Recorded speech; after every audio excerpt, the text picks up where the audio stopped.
There are literally thousands of videos telling you what to do to become fluent in Japanese. This is not one of them. Instead, I want to talk about the mistakes that slowed me down the most. Because learning Japanese is not just about doing the right things. It is also about avoiding the wrong ones. Some mistakes cost you weeks. Others can cost you years. And looking back at my own journey, there are 3 mistakes that stand out above all the others. So without further ado, let's get right into it. Number 1. Too little output. This is arguably the most important point on this list. Everyone focuses on immersion, but almost no one is talking about the importance of output early on. I made this mistake as well. But to explain why exactly this is a problem, think about the following. You started your Japanese studies a while ago. You have spent countless hours watching Japanese movies, dramas, and even reading newspaper articles. You now understand Japanese in a variety of situations. But there's one problem. You have never actually had a real conversation. So one day, an opportunity finally presents itself. A Japanese person starts a conversation with you. This is the moment you've been preparing for. For a few seconds, everything feels effortless. You understand the question, you know the answer. The first few words come out just fine. But as your thoughts become more complex, something changes. You start thinking about every word you say, pronouncing every syllable perfectly, digging through your memory for words or phrases you've heard before, racing to put them together, while the conversation keeps moving forward without you. And while you juggle all of this complexity, you make dozens of mistakes and sound far less natural than you expected. Now, that does not mean you should not make mistakes. In fact, you should make a lot of them, but early on. See, your ability to listen and your ability to speak are correlated, but not as strongly as you may think.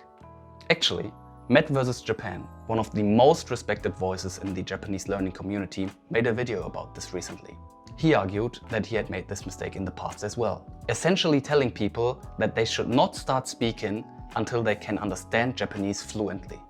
In this video, he explains why he thinks he was wrong. It's a great video, so be sure to check it out. Anyway, back to the problem. Now, how can you avoid situations like the one described? The sad answer is, you can't. At least in the beginning. See, every mistake teaches you something, and the more you speak, the more you improve. That's why I want you to start speaking early on, often. How, you say? Here's how. Ordered from most effective to easiest to get started with. Spend some time in Japan. This one is obviously the most effective, but also not that easy to do for many people. Try to find tandem partners online, or even better, in your home city. There are plenty of people looking for language exchange partners. Or just talk to yourself. Talk about your day, your thoughts and feelings, whatever you want. But be sure to do it regularly. Number 2. Giving up on immersion too early. Now I know what you are probably thinking.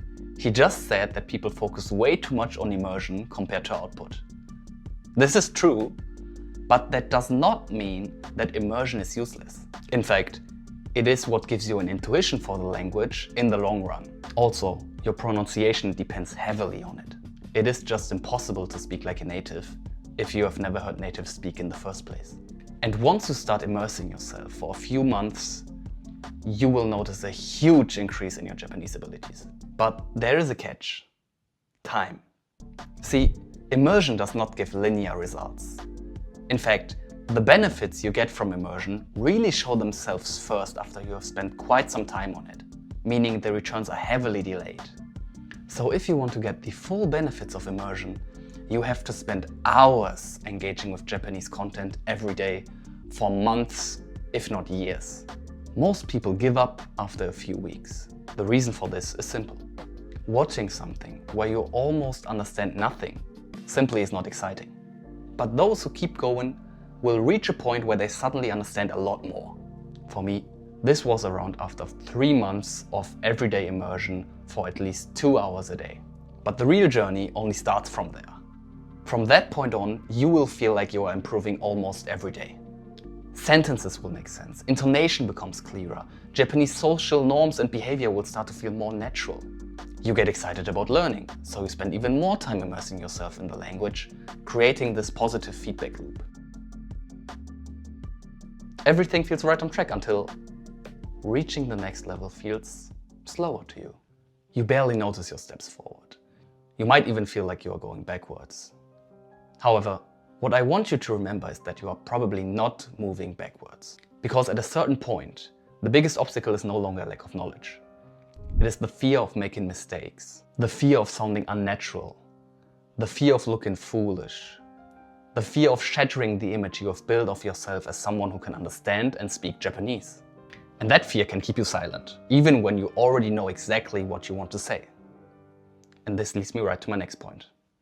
Number 3. Being afraid to speak.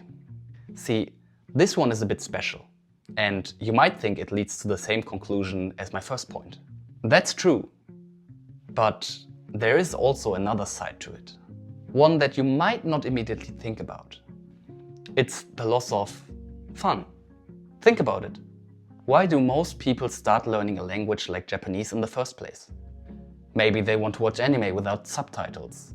Maybe they want to express themselves, want to make Japanese friends, tell stories, share opinions. Maybe also live in Japan. But once fear enters the picture, all of that starts to disappear. Instead of saying what you actually want to say, you start saying only what you actually know how to say. You avoid difficult words. You avoid complex thoughts. You avoid situations where you might make mistakes. And then little by little, speaking Japanese stops feeling like communication and starts feeling like a test. Every conversation becomes something to survive rather than something to enjoy. And you and me know that when learning stops being fun, motivation slowly begins to fade away. You stop looking forward to conversations. You stop seeking out opportunities to speak. You stop taking risks. And without even realizing it, the language that once excited you becomes something you merely maintain. Something you study, not something you live. And that is exactly when progress starts to slow down. And if you stay there long enough, the skills you have worked so hard to build will slowly begin to fade away. Now, the good news is that all 3 of these mistakes are avoidable. Speak early, immerse consistently, and don't let fear stop you from saying what you want to say.